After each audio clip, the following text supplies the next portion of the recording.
Okay, welcome, welcome, welcome. Hello from the road. So, uh, tonight's show was interesting. I had a couple of little mishaps with my trusty slime burst. Here's what happened. First of all, I'm in beautiful Southern California, San Diego. We had a gig at the Sycuan Casino tonight. It was a wonderful venue, great people, and good show. But I had some issues with the old girl here, and tomorrow I'm going to Nam. But right now I want to fix my guitar, and let me explain what happened. So I picked up the guitar, like second, actually fourth song. I started playing guitar, and I noticed that the saddle here was raised all the way up. What happened is the saddle cracked. These things can crack, especially if they're over tightened, right? So luckily, my cousin Phil was on the gig, and he took the cracked fragment of it. Let's see if I can zoom in here. On the third string, now you're looking at the third string, like right here, right? Can you see this? Let's see. See how there's like only half a fragment in there? He, yeah, now you can see it. He tightened it like all the way and used half a fragment. I just don't feel really good about that, but I was able to play it. But then what happened was, I don't know how this happened, but then the B string went all the way down, hitting the saddle. So it was like having a guitar where the B string is a sitar. So that was a nice little thing, and that was when I played my solo tonight. So that was great. So let me tell you guys what I take with me on the road for stuff like this when I have to do repairs. So I have this little cool Pelican case that Danny Miranda gave me, and in this Pelican case I have a couple things. I have a little snark tuner, right? Does it have juice? Yes, it does. Yay. I have a string winder. Got a couple picks. We'll have a pick that I got from Tom Schultz. Okay, it's pretty cool. I have Allen keys of various sizes for my guitar. So I have the big one to this is to adjust the height of the whole Floyd Rose. I got two of those for some reason. Three of those. I think one. No, I think one of these is actually for my acoustic guitar. One of these is to adjust the neck on the acoustic guitar. I got this one. This is for the Floyd Rose. I think I have a spare for that one as well. Yeah, you can never have too many of those. And then I have the smaller one to do intonation, and I have the teeny tiny one to. This is to what does this one do? Oh yeah, this one tightens the actual trem, which I'm actually going to do that too. Uh, I have a detuner, which I used to use on the old style Music Man Floyd Rose, like when it was actually a licensed Floyd Rose. That actually worked. The D2 doesn't really work too well on the unlicensed one. Okay, now this is the important part. Now I'm getting to the important part here. I also carry with me extra saddles, and in the saddles, or I have these blocks. So these are what the tremolo blocks look like. See them? Another thing I carry, I used to have this really cool small Leatherman, but I accidentally left it in my bag and the TSA confiscated it. So now I have. Is anybody talking? Okay, good. Now I have this Rochberg, really not as good tool, but it'll work for our purposes today. So I guess what I'll do now is I'll turn the camera around so you guys can see. Let me see if I can do this. Can I flip this camera? Oh yeah, that's nice. That's nice. Okay, hold on. Let me. Maybe I can do this.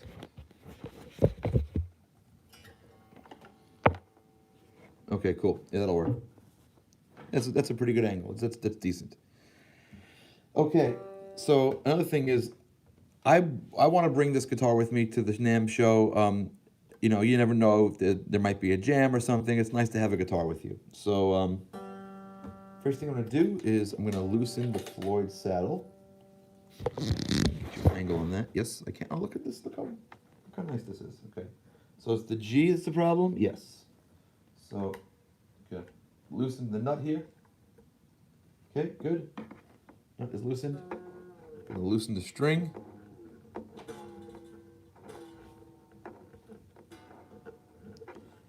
Okay. Now the tricky part.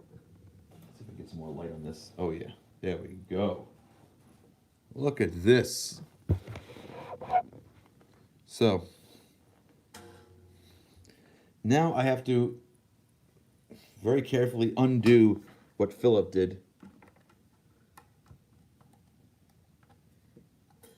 Okay, I'm going to pull the string out. I'm going to actually reuse this later.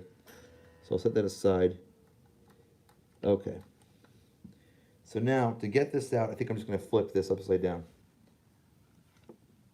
Yep, came out. And there's the fragment.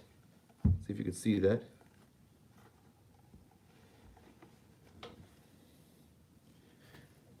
This is actually what was holding my string in today. This little fragment, this little cracked piece there.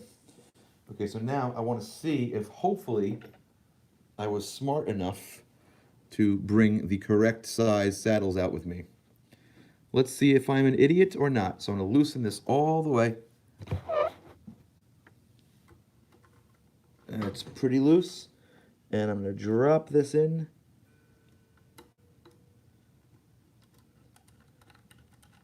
Beautiful. Yay. Did I put that in the wrong way still? I think I did. I think I put it upside down. So let me pull it out again. There we go.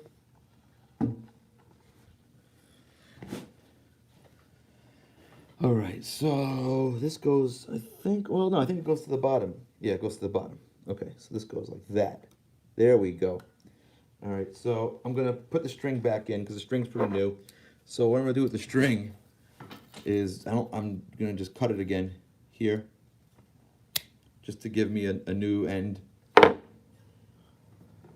loosen it down here.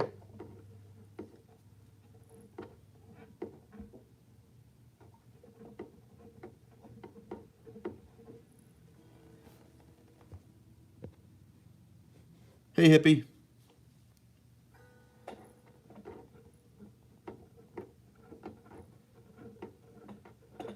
I'm sorry, I can't tell if anybody's chatting. I'm trying not to break my guitar. Nope, I need a little more. I should use a string winder, but it's okay.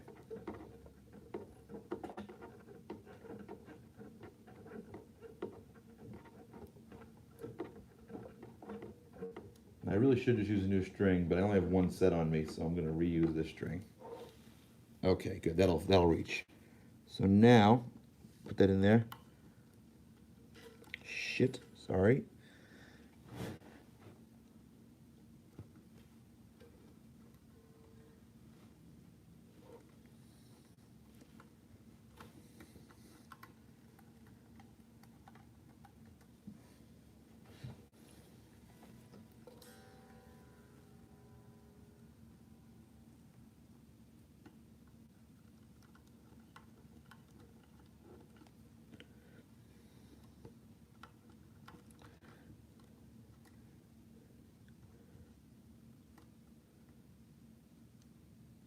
All right, that feels good.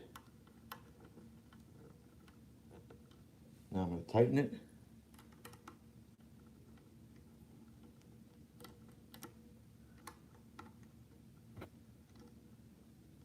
All right. Don't want to over tighten it because that's how we got into this mess in the first place. Oh, sorry. Shit.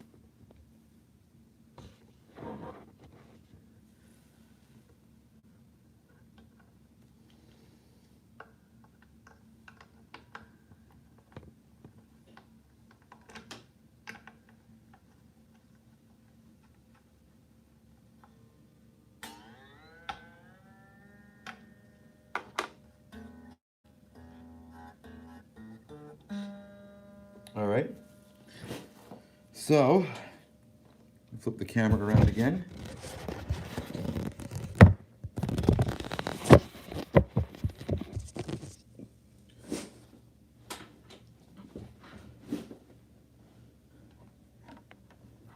Hi, Nathaniel. Yes, this is a Ernie Ball.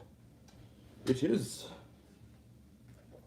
All right, I'll bring this tuner over here.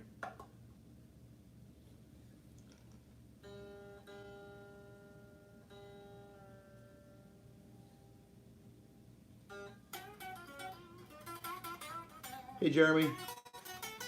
So I'm gonna do is I'm gonna just play it a little bit before I start stretching it, and just make sure it's just fixing my guitar. Make sure it's doing what it's supposed to be doing, not breaking.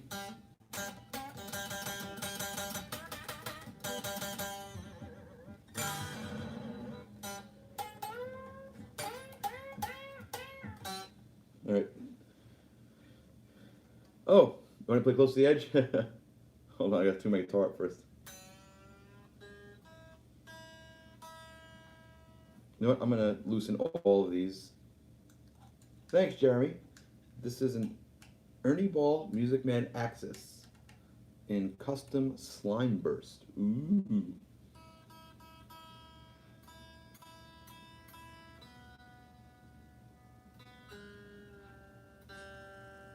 Hey, Dan.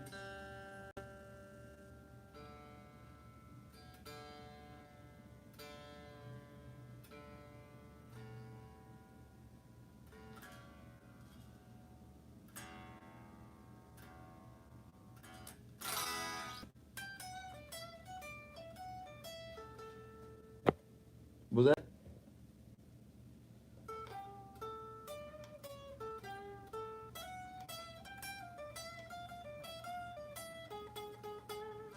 No, if you're just joining me, I wasn't changing strings. Changing a broken block insert here. If you can see it. This little guy. Let me hold my hand out like this. Shit. Wait, I got it. Let's do this. Okay. This little block here, it cracked. You can see the crack here. Crack kills. So that they go in here and they hold the string in place. It cracked and gave me some problems tonight. So I'm doing a little, hotel room maintenance. And I was lucky enough to have an extra one of these. So I'm down to only one. Now I got to go home and find more and put it in my little road toolbox thing here. So let me.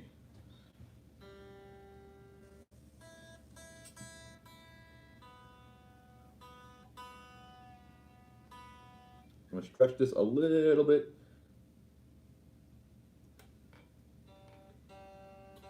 Not too much.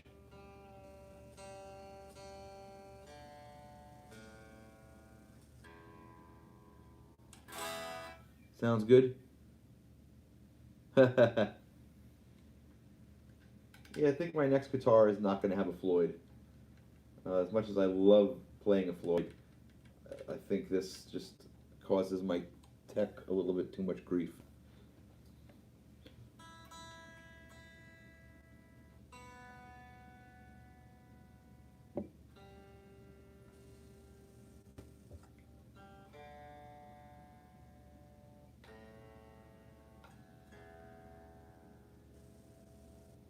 The sets we play, we don't get to choose actually. It's in the contract, and it depends on the hall. Like tonight, since we were playing a casino, casinos have to be tighter sets because they don't want you to play super long.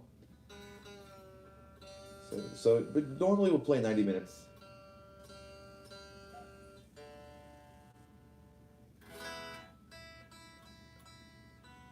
Yeah, it's almost like you're ruining a string, Ted. I know what you mean.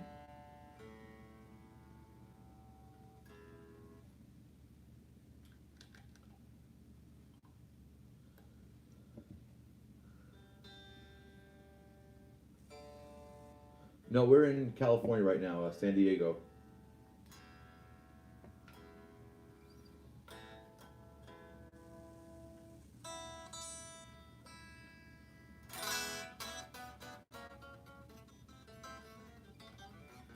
What's the Sophia tremolo system?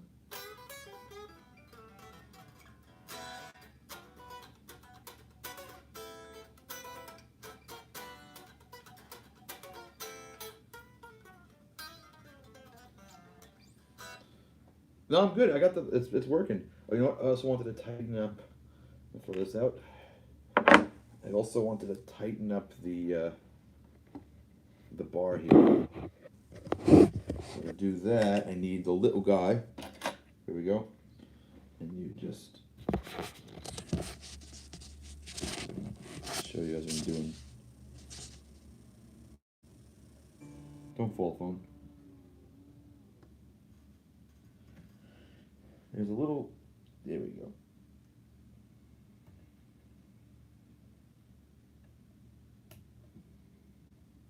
That's too tight. Not tight enough. Eh. A little bit of. Oh, there we go. That's what you want.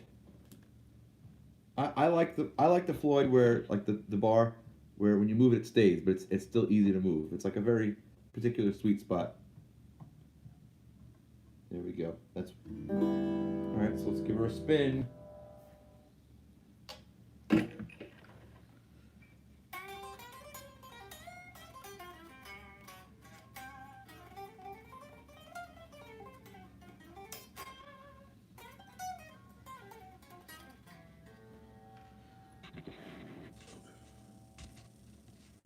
There we are.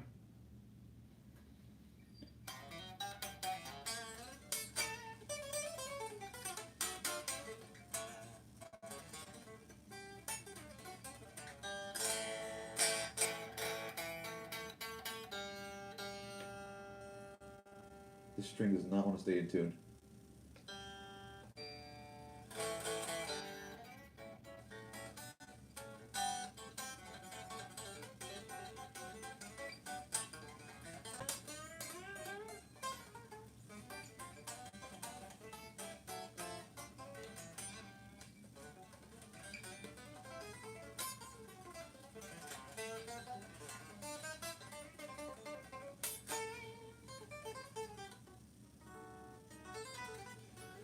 Nathaniel Schmidt wants to know the difference between the Ernie Ball Axis or EVH and the Wolfgang. Okay, it's a totally different guitar. They don't really have much to do with each other, except the rough body shape. Although this is more like Telecaster shaped, kinda like Tele. This is like a cross between a Telecaster and a Les Paul. This body shape, it's totally flat like a slab, slab body. The Wolfgangs are arch tops, I think, and the Wolfgangs have a much flatter neck radius. It feels a lot different than this. This these this particular neck profiles kind of ruined me. I really like this one, and I don't really want to play anything else. But you know what I also like in terms of neck profiles, and I'll be honest, it's cheap guitar. It's the Variax, which is based on the Yamaha Pacifica. That's got a really comfortable neck. I really like playing that guitar. But this guitar is like butter. Um, and the pickups are different. These are DiMarzio's. I think those are Fender pickups to Eddie spec. That I think has a detuner built into it. And I think that has a licensed Floyd, where this is the. I mean, the Van Halens used to have that. This is the new Music Man Floyd, the non licensed one, because I think the patent expired or something. And yeah, it's a very different guitar. It has the offset 4-2 headstock. I don't know if this model's not supposed to come with a tone control. I had it added, and I actually changed the tone capacitor in there because I didn't like the one that was stock. This one's much more musical. I have no idea what the value is.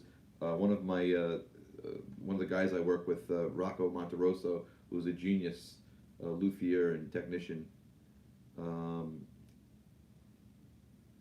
he gave me a capacitor to put in. Jackson wants to know what I think of the stock pickups. I think these are the greatest pickups on the planet. Is what I think. I think I believe these are just basically very, very, very close to a DiMarzio Tone Zone and Aaron Norton.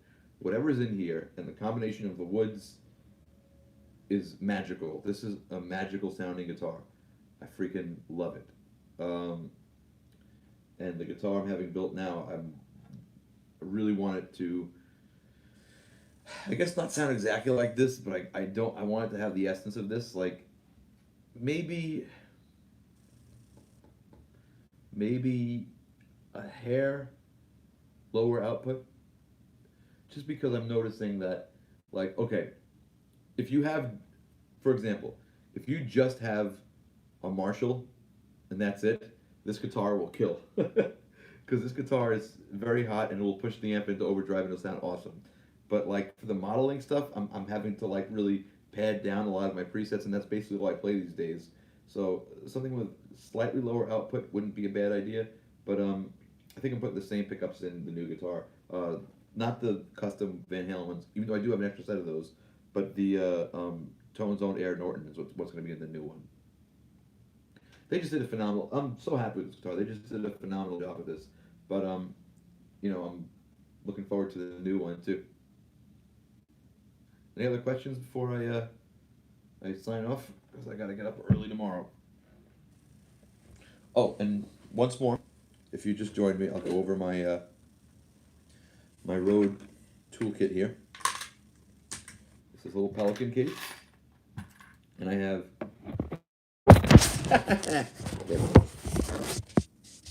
Oh, gauge, yeah. Do I use 10 to 40? I don't even know what I use. Hold on, let me look.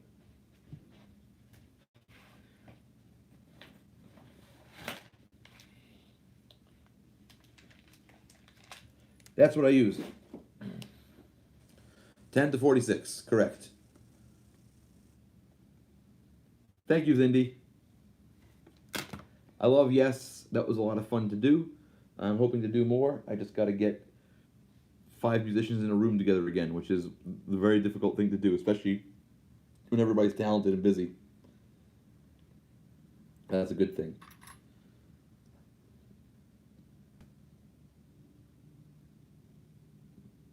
What guitar do I like that you wouldn't know or expect me to like? I have a John Lennon style Rickenbacker 325 V59. It sounds like the Beatles and nothing else, and I love that guitar. It is I love that guitar. I love it. I I don't ever want to sell it. I hardly ever play it. I just pick it up and mess around with it and play Beatles songs on it. That's the guitar, and also the guitar feels great. It's got a great neck on it. It's just got a very strange sound. It feels strange, like the string action is strange. That's the guitar that I think people will be surprised to know that I love. I love that guitar. Yeah, that's really I guess it. Cool. Hey, Jason. So yes, I got the tuner, string winder. You love the Brian May guitar. Which one? The Burns one? The Burns one was not expensive. The Burns one was under $1,000. The Burns guitar I played is actually was a salesman demo. That guitar was a gift from my dad. The salesman came into the store trying to get him to open up the Burns line, and my dad wasn't really interested. But he goes, "Hey, but I'll buy that guitar off you, the demo." Um, and he bought the demo for me, and he gave it to me, and I was really jazzed about having a Brian May guitar. I loved that guitar, but then like when what happened was when I did the Bohemian Rhapsody video and I started getting calls to do more Queen type stuff, I um I had to play that like in a professional capacity, and usually I would just play that guitar for one song. I'd bring it to like a local gig as a novelty, and it would be fun. I'd play it like that, and it was fine. But like when I had to start doing these like symphony gigs, I'd have to play a whole night on that Burns guitar with it going out of tune and the neck just being uncomfortable and the strings getting stuck under the frets. I got really fed up with it. So that's why I always in the back of my mind said I wish I could get an Axis that sounded like the Ryan May guitar. And that's why I built the Red Special Axis. So these are the Allen keys I use. They're mostly for Floyd Rose. I think one of them is for an acoustic. I have a D tuner that I don't use. I could probably throw this in the garbage. I will not be speaking at NAMM, but I will be. I'll be going to the Line 6 after party tomorrow night. I got a couple saddles. I got only one more tremolo block. A tiny little screwdriver. I think I use it for my glasses. I got business cards that I don't use anymore. I guess they're for shims. And I got this multi-tool that I really don't like. It's too bulky and stupid. Matter of fact, as soon as I sign off, I'm gonna go back to eBay and try to see if I can find the old multi-tool I had that TSA confiscated, because that one was better. And yes, and these are the strings I use. I can't really get used to anything but these. For me, like, I have to have these on the guitar. The only guitars I don't have these on. Well, I have these, but heavier gauges on the down-tuned guitars, like the Axis in E flat that has 11s, and the one that's in D, the Kramer, and that also has 11s. I think maybe. Nice, Don. I think the Kramer has 11s, like with a heavy bottom. I think it goes down to like 50 something. Um, oh, cool, Steven. The only guitar that doesn't have Ernie Ball strings are my acoustics, and my the Beatles guitar, the John Lennon Rickenbacker that has flat wounds. I think they're D'Addario Chromes. I think this is my buddy John Biscuti. He told like I had these on that guitar, and he told me, dude, you gotta put flat wounds. I think on what do I have on the acoustics? I think on my Ibanez acoustic, which I love, I think I have elixirs on that, and I think on my Martin acoustic I have Martin strings. Pretty sure. I don't even remember the last time I changed the strings on that acoustic. I probably should do it soon. I don't have a ton of. Oh yeah, I have a gypsy guitar, and that has like the right strings. The like the silk the one you're supposed to use on a gypsy guitar. That's what I have in there. I got the ones you're supposed to use. There's like a company you're supposed to use when you have a gypsy guitar. That's that. And this lives in my suitcase. Have I ever tried the Roland guitar synth? I have. I think it's cool. I never had a need for it, because I mean I've always been in a band with a keyboard player or would just play the part myself. But yeah, I like the guitar synth. I think it's cool. I kind of like what the Variax does better. Although I think if you have a guitar synth, you can do all that stuff.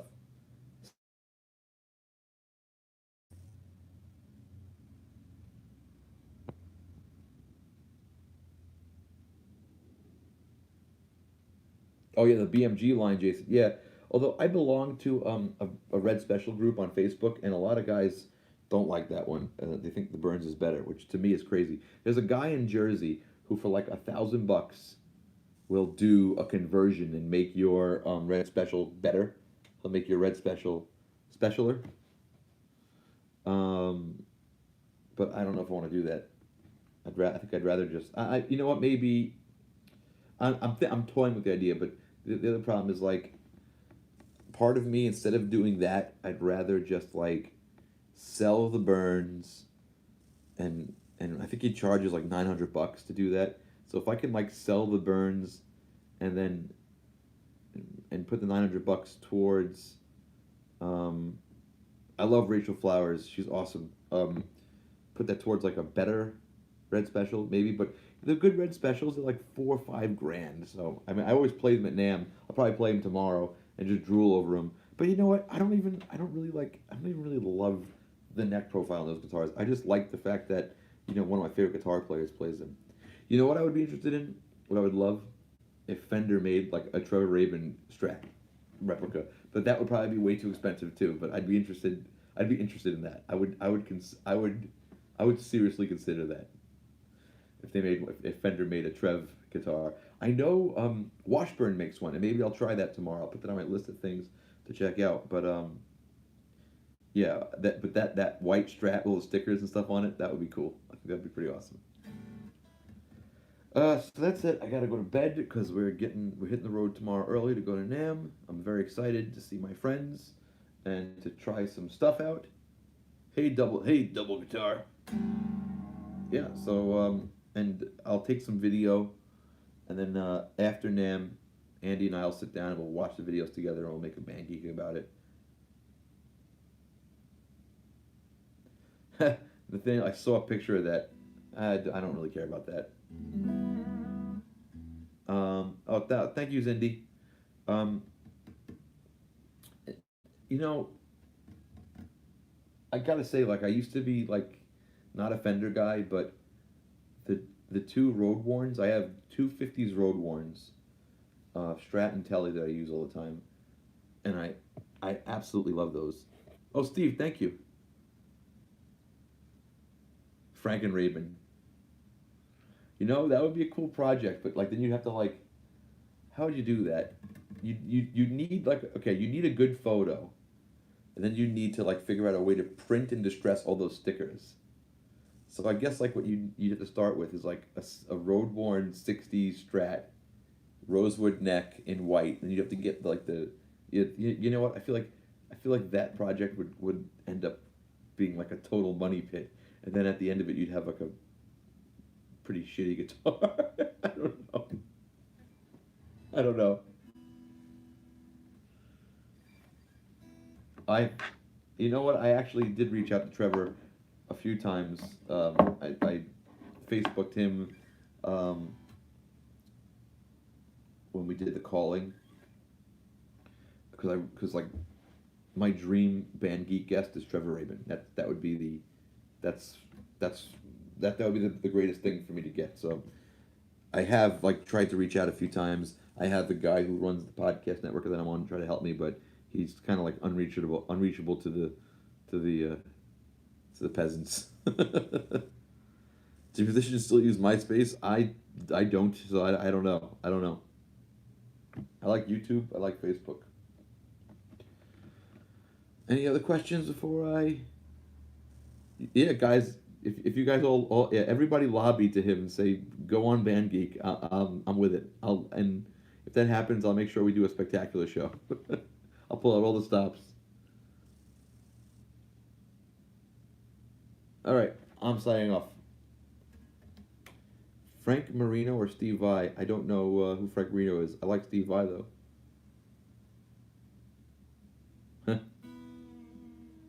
All right, guys. Have a good night. Thanks for joining me. This has been Hello from the Road, and now goodbye from the road. That's a